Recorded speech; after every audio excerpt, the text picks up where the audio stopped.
Hello everyone, welcome back to Beyond the Brief. Today we have Mr. Govind Singh with us. Sir has recently graduated from Nalsar.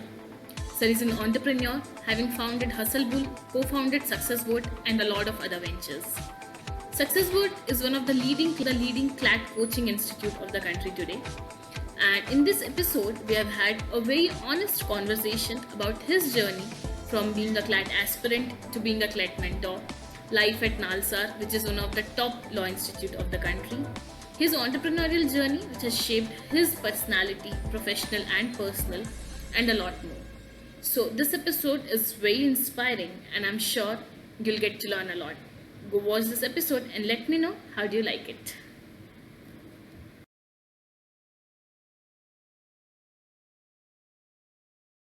Good evening, sir. How are you?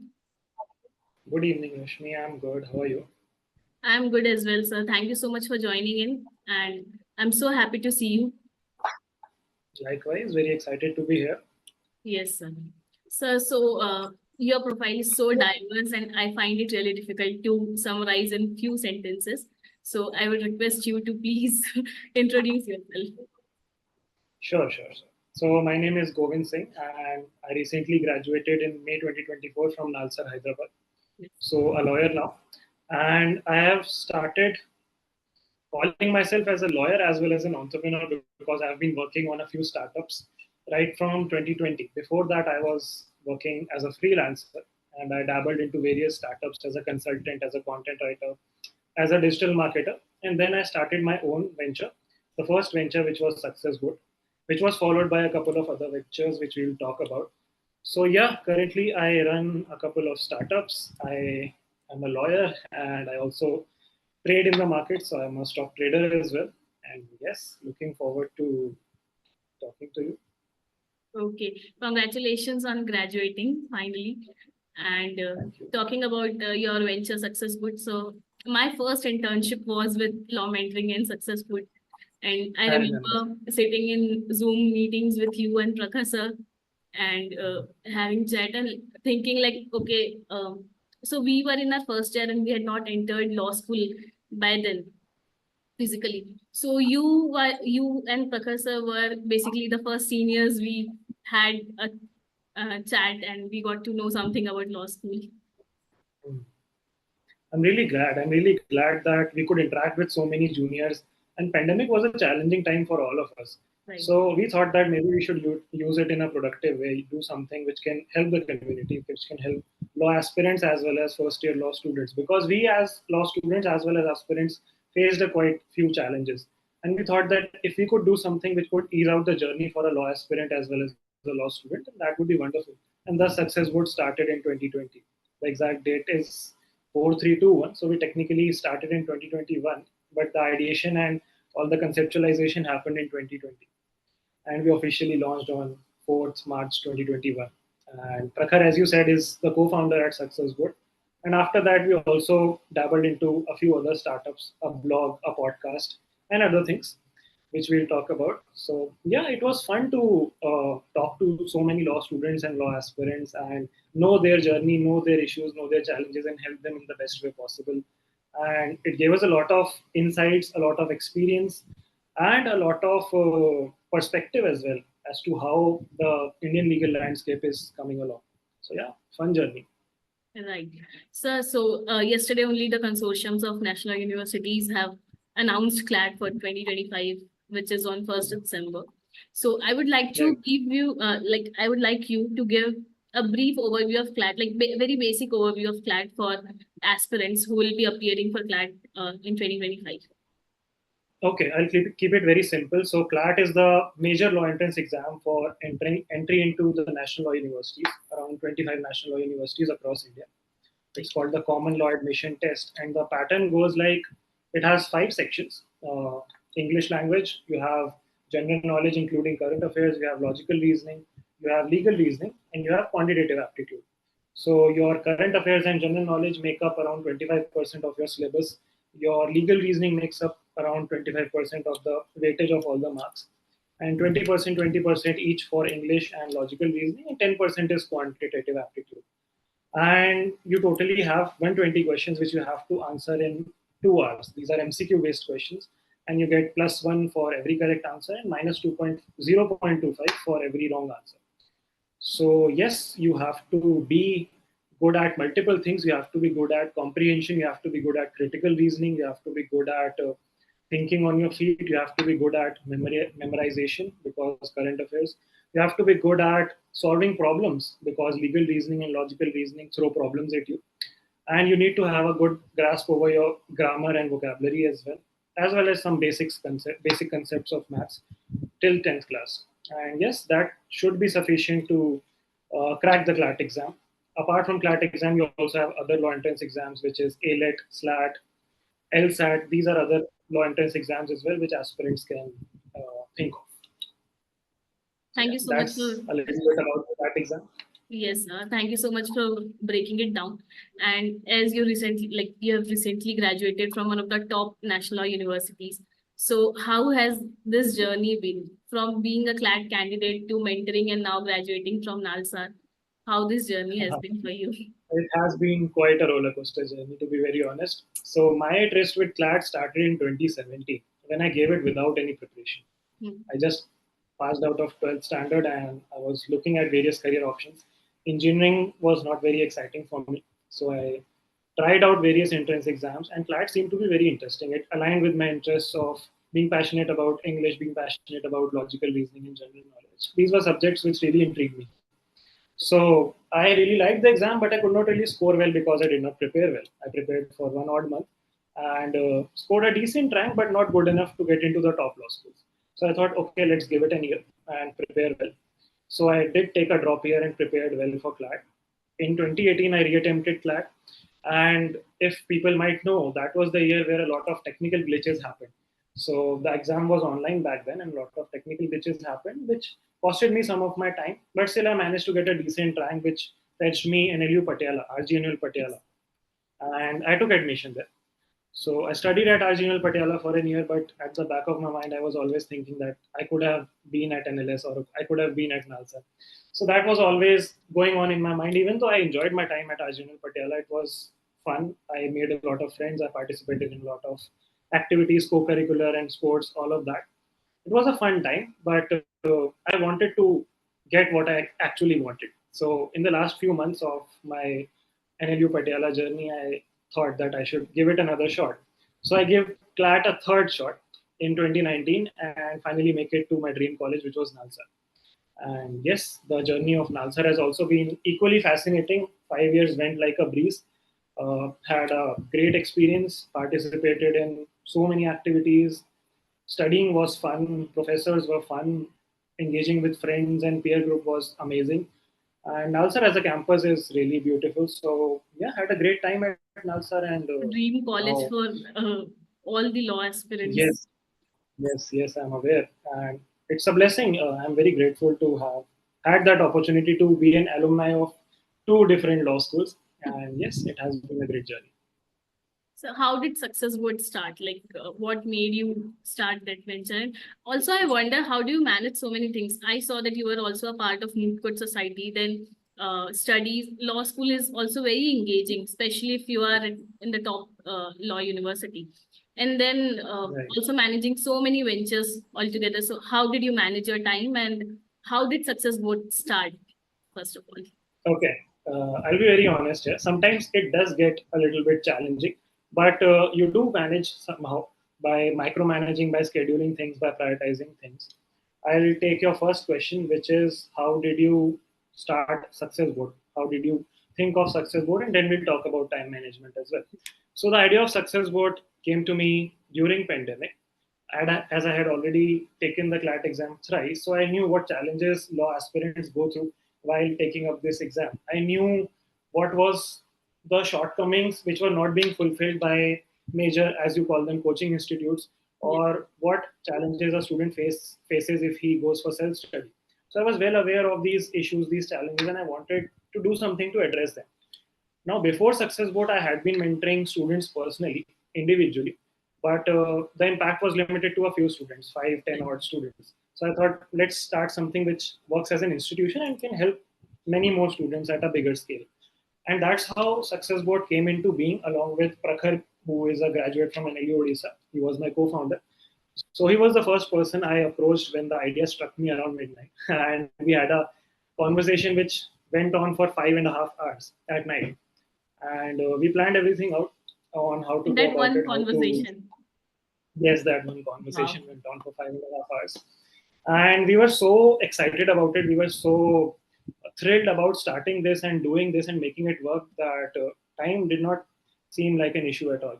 So, yes, that's how Success Board started and came into being. We initially started as a institution which provided mentorship to students. We were not a full fledged coaching institute per se. We provided personal mentorship to students because I thought that was actually the thing which was truly lacking.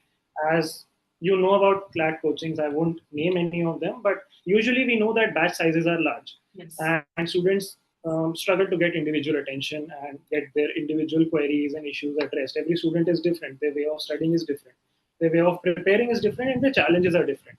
So, to address these personal concerns, we started Success Board. That was the aim, and we did really well. We enrolled approximately 800 aspirants in the first 3 months, which I believe was a huge deal for even us. We did not anticipate such a response. We totally, what you would say, went viral in that year, 2021.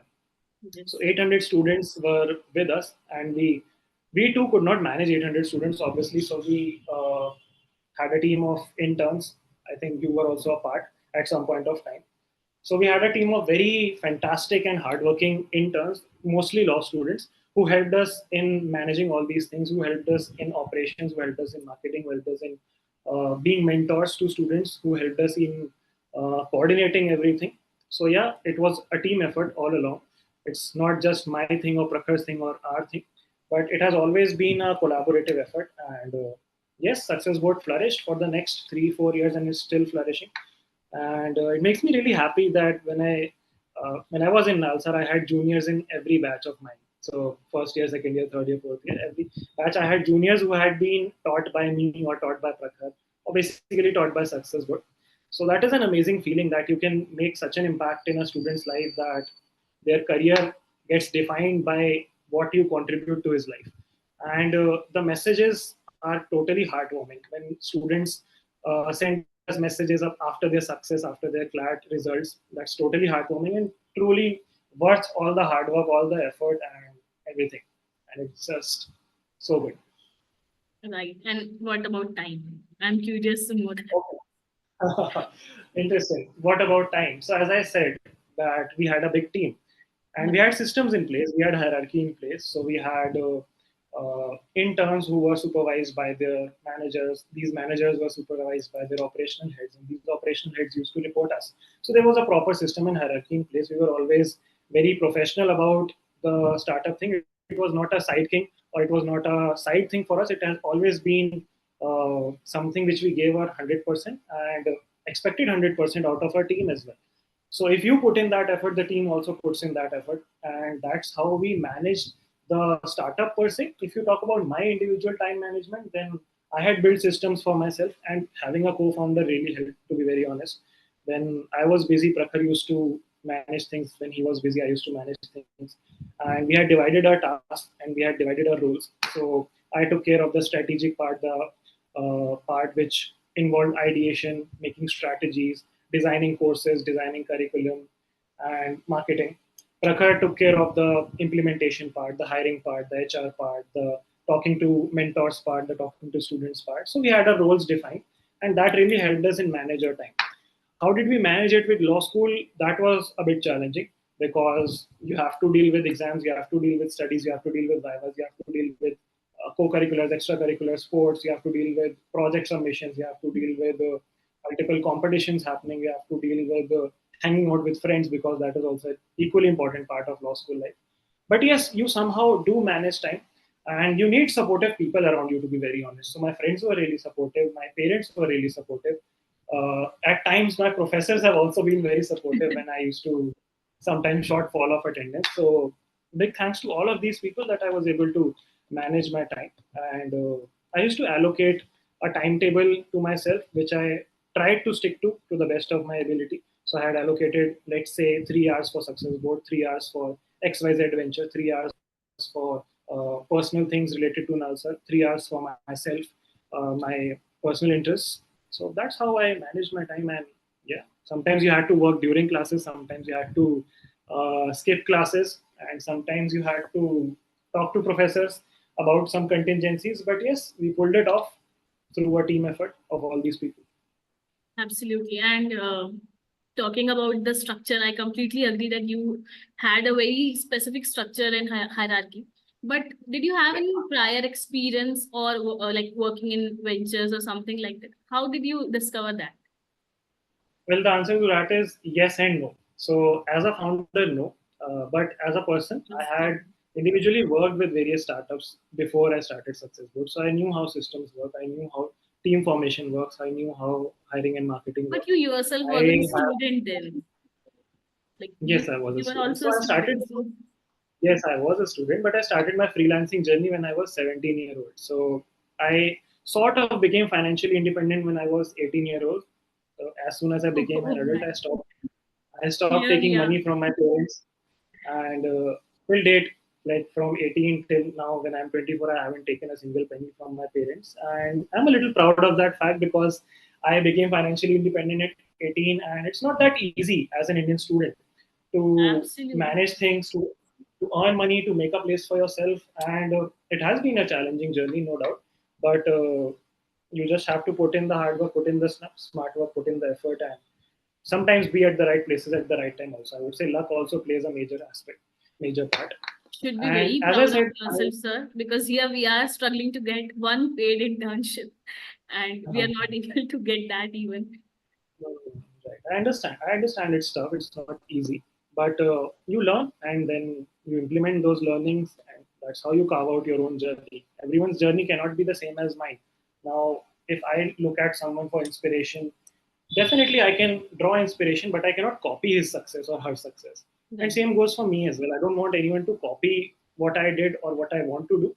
Maybe carve your own path. Just take inspiration. Just do what makes you feel energized, what makes you feel passionate, and stick to it. Just do what comes naturally to you. I know that's not possible for a lot of people, and a lot of people have to manage family expectations, career expectations. But yes, try as much as you can. So, talking about my freelancing journey, which made me learn a lot of systems, made me learn how startups actually work, and then it definitely made my journey as a founder a little bit easier. Having Prakhar, who had complementary skill sets, definitely played a major part. So, things which I was lacking in, he used to fulfill, in which he was lacking in, I used to fulfill. And we used to complement each other really, really well. And we still are founders at two ventures together because of that. So yes, you sometimes you learn on the way. You don't have to be perfect at anything to start it. You don't have to be a perfect founder to start a venture. You don't have to be a perfect marketeer to start, let's say, a journey in marketing or sales, whatever. You just get into something, you get the basics right, and you learn on the go. You just need to have a curious and open mind. That's all. Absolutely. Sir, how did you meet Prakhar, sir? Aha, interesting story. So, okay, I skipped a fact in my journey. The fact is that when I got allotted RGNL Patiala, before that I was allotted NLU Odisha as my college because of my preference list. So I messed up my preference list a little bit and got NLU Odisha allocated as my first college. So I went to NLU Odisha for a week and I stayed there for a week before vacancies in RGNL Patiala came and I applied for vacancy. And during my 1 week stint at NLU Odisha, I became really good friends with Prakhar and a few other people as well who I'm still in touch with. And we stayed in touch, Prakhar and I stayed in touch. We became really good friends and we stayed in touch online despite different colleges, despite pandemic. And initially, Prakhar pitched me with the idea of law mentoring, as you mentioned, where you were an intern as well. So, law mentoring was a startup which Prakhar, I, and a faculty at NLU Odisha Yes. co-founded. And Prakhar pitched me that idea. So, he kind of initiated my journey as a founder. And then Success Boat happened after law mentoring. And then law mentoring merged into Success Boat. And now we both run Success Boat together. So, yeah, from friends to business partners, it has been a great journey and going strong. You mentioned that you messed up your preference list, but it turned out to be a blessing for you. I did not really mess it up. Actually, I would say I was too confident of my preparation. So I filled the first 6 colleges as per preference, and the seventh I filled from seventh I filled randomly. So I filled NLU Odisha at seventh, and unfortunately, of call it fortunately now, I got NLU Odisha. But yeah, everything worked out well for me at the end. So yeah, call it destiny or call it luck. We'll talk about your entrepreneurial journey a bit more, but here I would like you to give some tips to law aspirants who are going to appear for CLAT 2025, and especially those who have not yet started studying seriously. Okay, okay. Not started studying seriously. All right. So, if you are a CLAT aspirant who is thinking of taking the CLAT exam, you need to first of all take the exam seriously. It's not as tough as the JEE or the NEET exam or the UPSC exam. I agree, it's not that tough, but it's not very easy either. It's very competitive. Even uh, if you want to get into the top three NLUs, which I think everyone wants to, you have to put in a good amount of effort, a good amount of strategy, a good amount of preparation, and a good amount of sacrifice as well sometimes to get to that desired goal. Now, to break it down into tips and strategies, I would say start with the basics. Uh, if you break it down subject wise, if English is the first subject you are targeting, then practice comprehension really well. Get a good hold on your grammar, get a good hold on your vocabulary. Get books like Ren and Martin and Word Power Made Easy. These are standard books which you would get at every bookshop. Get a good hold over your English because English is the mode of the exam and English is the medium through which every other section communicates to you. So if you do not understand the question, if you do not understand the word, that would be a bit challenging to solve the question. Not just English section, but other sections as well. Also, another important tip and strategy I would say is working on your reading speed. Now, CLAT, as of recent information, is going to happen online only. Oh, sorry, pen and paper, offline. And most of us are not used to reading books or newspapers or things online. Most of us are used to reading things on our screen, be it laptop or be it the phone. So you have to practice reading on an actual physical paper and increase your reading speed. Now, there are a lot of speed reading techniques. I won't delve into the details, but if you Google it or YouTube it, you'll find a lot of tips, tricks, and strategies to increase your reading speed. Now, why I'm emphasizing so much on reading speed is because you have limited time during the exam and you have to attempt as many questions as possible to get a chance at scoring right at most questions possible, right? Some questions you deliberately have to skip. Now that's I'll talk about that too, that also. But yes, reading speed definitely helps you to at least look at all the questions, at least attempt all the questions. When I used to personally train students, and I still do, a major problem which students face is they cannot complete the question paper. They cannot complete the paper on time. Time management is definitely a major issue for a lot of aspirants. So time management to a great extent can be solved through reading speed because if you read fast, you cover fast, you understand fast, and you solve fast, right? Another aspect is focusing on developing your expertise into core concepts. Now, when I say core concepts, I mean it for every subject, be it legal reasoning. If you talk about legal reasoning, get a good hold over your contracts, get a good hold over your constitutional law, get a good hold over your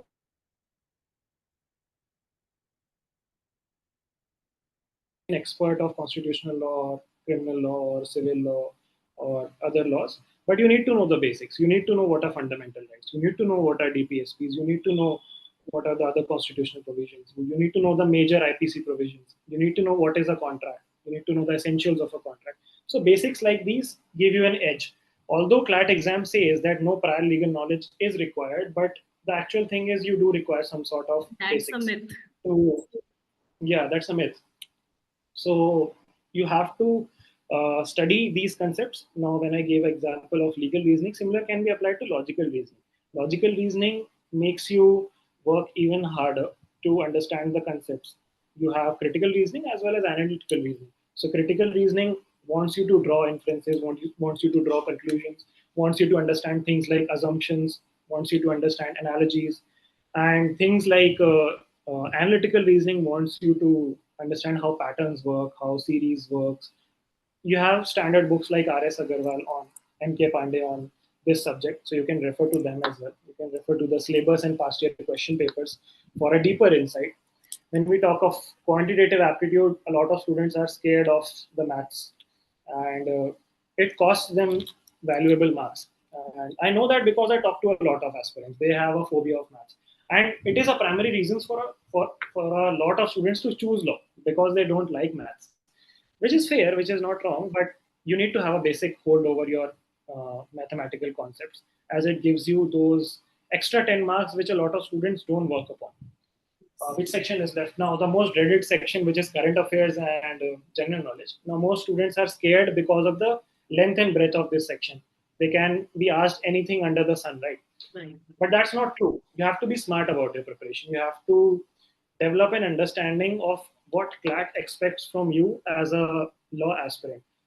So they expect that you know the major issues, you know what is happening in the country, what is happening around the globe. So your national news, your international news, your sports related news, your awards and recognition related news, your new policy related news, especially law based news are more important from a CLAT perspective.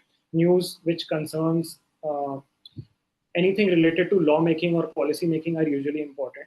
If any major event happens during your course of preparation, then do prepare that even much more comprehensively. So yeah, current affairs can be strategized. There are multiple sources which you can refer to. If you have enrolled in a coaching institute, they would also give you multiple resources. You can refer to that. If not, then you can refer to standard websites. You will find a lot of them. I won't name them, any of them, because they haven't paid me any money. So no free advertising. But yeah, there are a lot of good resources available on the internet. We live in the age of information. And you need to filter out the information as well. Sometimes information can become information overload as well. Yes. So make sure what's the right information by looking at patterns from the question papers. Look at what topics have been asked. Look at what topics are not being asked. That's equally important. What to skip and what not to study, as much as it's important to know what to study, right? So this is how you cover most of these sections. And now, when we talk about the generic aspect of it with regards to time management, one is reading speed, one is knowing your concepts really well, one is being smart about attempting the paper. Now, most students prepare well, they develop a good reading speed as well, they develop good understanding of concepts as well, but they don't know how to attempt the paper. Now, that becomes a deal breaker for a lot of students.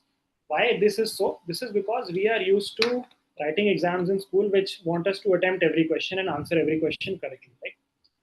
Competitive exams don't work that way. In competitive exams, you have to be smart about your strengths and weaknesses as well as the strengths and weaknesses of the question paper. So the question paper is designed in a manner that it has easy questions, it has moderate questions, and it has very difficult questions. Now, these very difficult questions are deliberately put to test your strategy.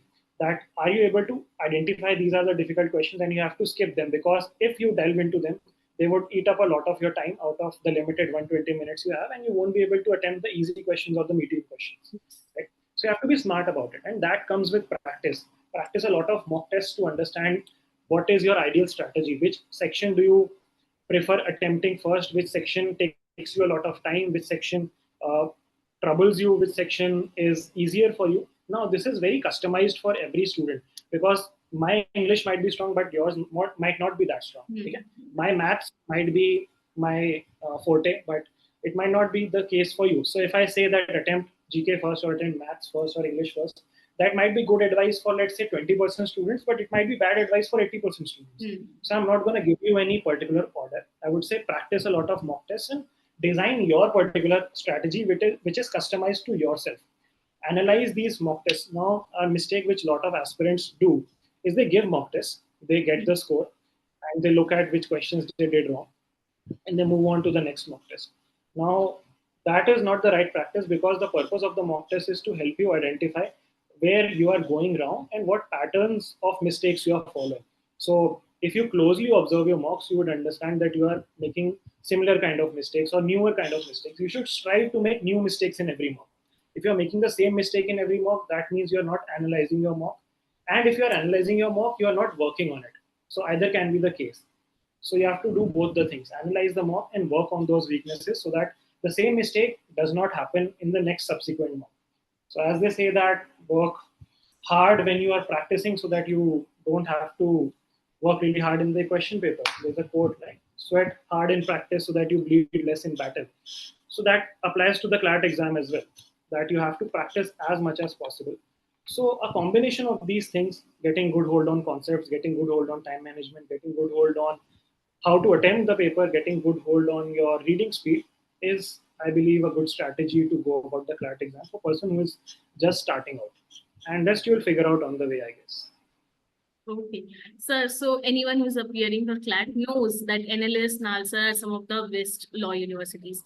But what I want is tell us something very interesting, maybe from your journey or an interesting fact about Nalsar, which will motivate law aspirants to reach there and make us a bit jealous who cannot appear for CLAT now. Okay. There's nothing to get jealous, to be very honest. Every college is different and every experience is different. So It's not this that people who don't make it to Nalsar is are not missing out on practical. something. Yes, yeah.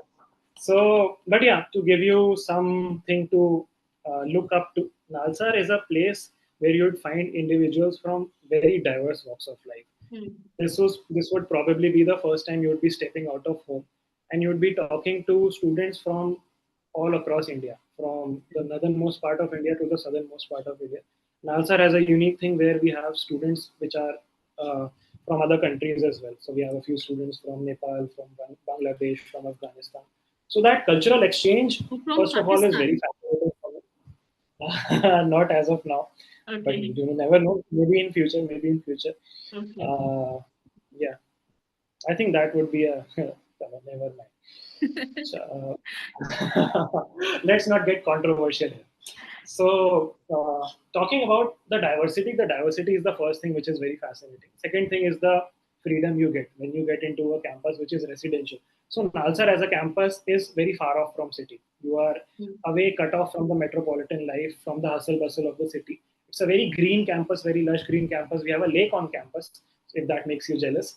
So the weather is really pleasant. Everything about Nalsar makes us jealous.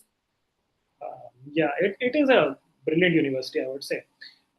So there is a lake on campus. There are very pleasant hangout spots on campus. I don't want to spoil a lot of things for people, so I would not divulge a lot of information. But trust me, if you make it to Nalsar, you'll have a really great time, and you would learn a lot. You will come out as a different individual. The best thing about Nalsar is it shapes your perspective as an individual.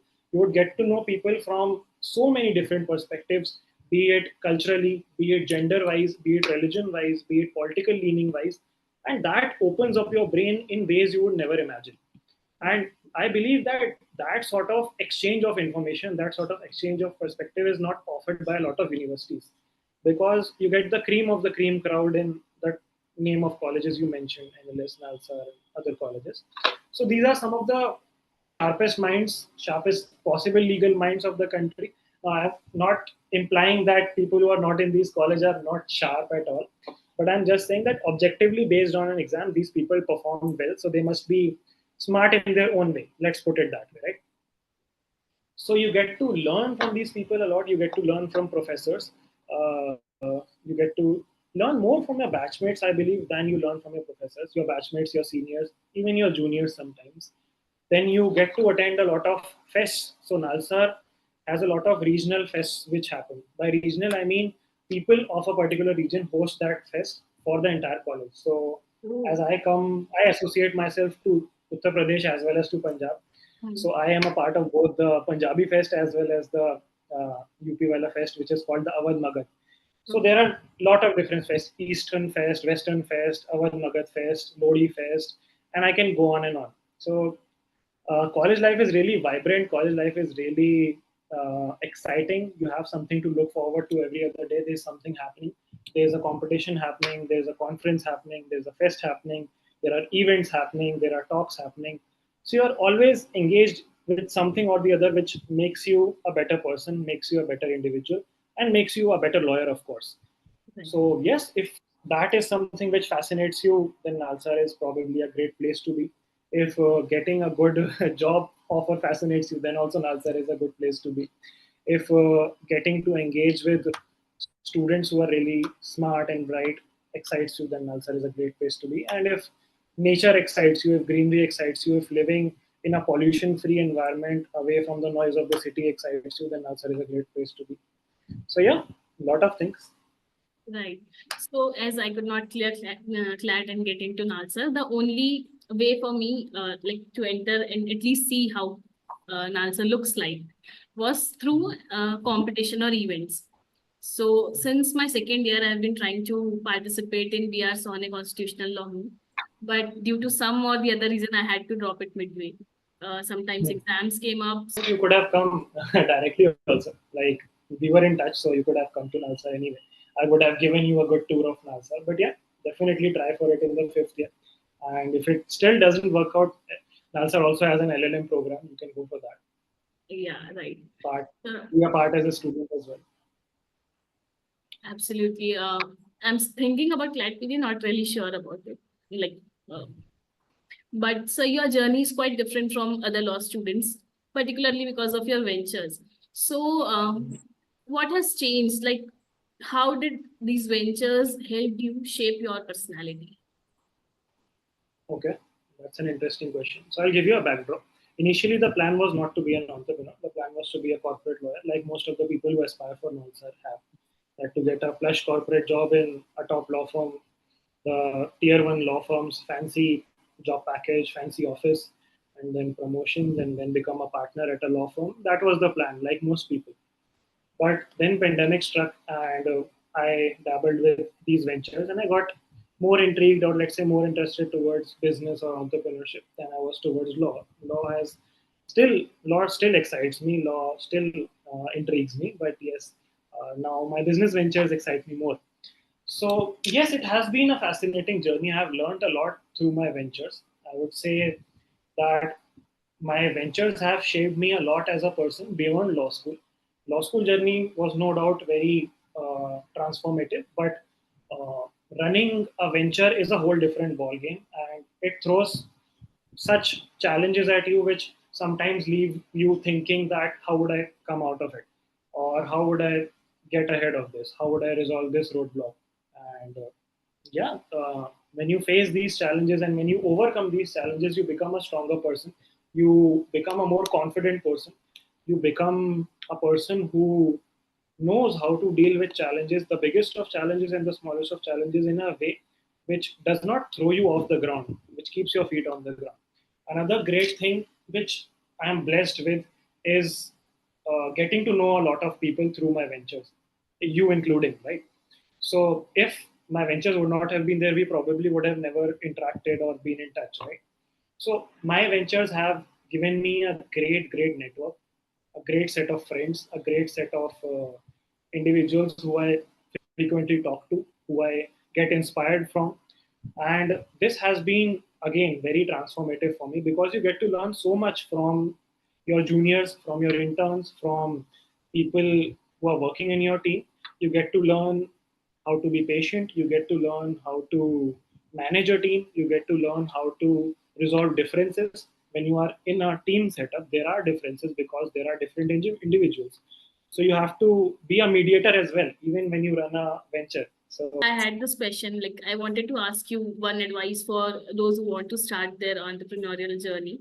But what I could gather from this conversation is just start and you'll figure out things along the way. So, if there is something that you want to add. okay, sure. So if you are someone who's interested about entrepreneurship or about starting up, first step would be to learn about what you're going to start. Don't just start uh, because just for the sake of it. Try to get a deeper understanding of what you're getting into. If it's an edtech thing, then learn what are the other players in the industry doing, do some market research, do some background research, gain some relevant skills which you might use for your particular startup. So you must bring something to your startup for it to flourish, right? And if it is something which is bigger on scale, then you might need a bigger team, you might need a co-founder. I would always advise having at least one co-founder, if not more, because that balances things out. So having a good co-founder, a good team is essential. Having the right skills, if not all skills, then at least some skills is essential. Having the right knowledge, having the right market research is important. Identifying the right market and the right time to start up is also important. Now, this is very variable based on your idea, based on your positioning. But yes, having a basic framework in mind is definitely something you could look forward to. Another thing is not everyone is suited to do entrepreneurship or startup. So it might work out for a few, it might not work out for most of the people. I'm not trying to discourage anyone. I'm just saying that it might not be your cup of tea. So keep that thing open in your mind that it might not suit you because it is stressful. It can get hectic. It can get challenging to manage things, so many things happening at the same time. It can get challenging to have a good work life balance if you are in your initial days. So keep all of that in mind when you start up. Just don't look at the monetary reward. Think at what value you can provide to whoever you are catering to. If you provide good value, trust me, the money would flow, the people would come in, and people would pay for that. So always think at solving a problem, providing a lot of value, getting along with good people, hiring a good team, getting a good co-founder, getting your right skill set and knowledge, and doing your market research. I think these would be a few good tips for an aspiring entrepreneur or a person who wants to start up. And to get a taste of starting up, you can also start by working for a startup. You can Yes. start as a person who is a trainee at a startup or work at a particular position at a startup. That would give you a deeper insight on how things work practically. And then you can probably start your own thing.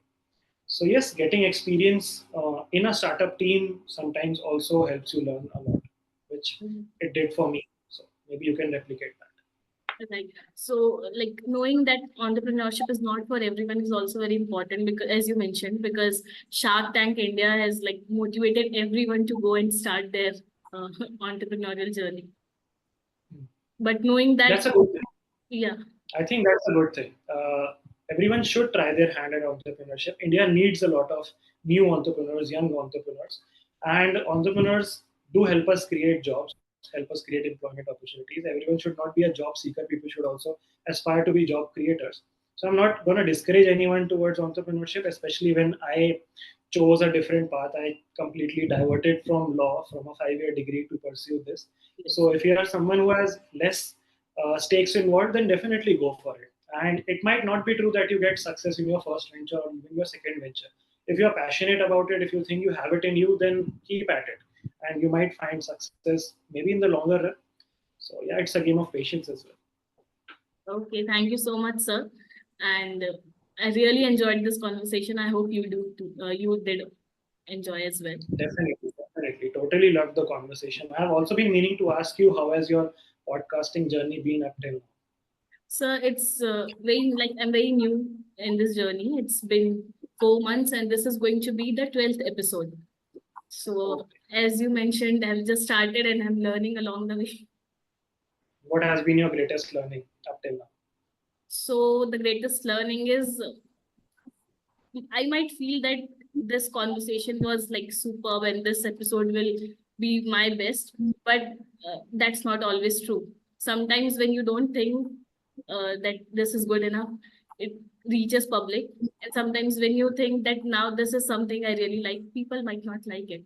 And also not having a very influential background or NLU background, I find it difficult to, approach guests and get them. So being consistent is a challenge that I'm facing right now. Absolutely, I understand. I also faced challenges with consistency and with approaching people, but I think if you stick with it, if you stay consistent, if you put in the hard work without thinking a lot about the outcome and the result, then the result surely works in your favor in the longer run, if not in the short term. So yeah, keep going at it, and I'm sure this would get really, really big. And I wish all the very best to Beyond the Brief and to you in person. And thank you for having me. I really enjoyed this conversation. Thank you so much, sir. I would also like to ask you if you have any suggestions.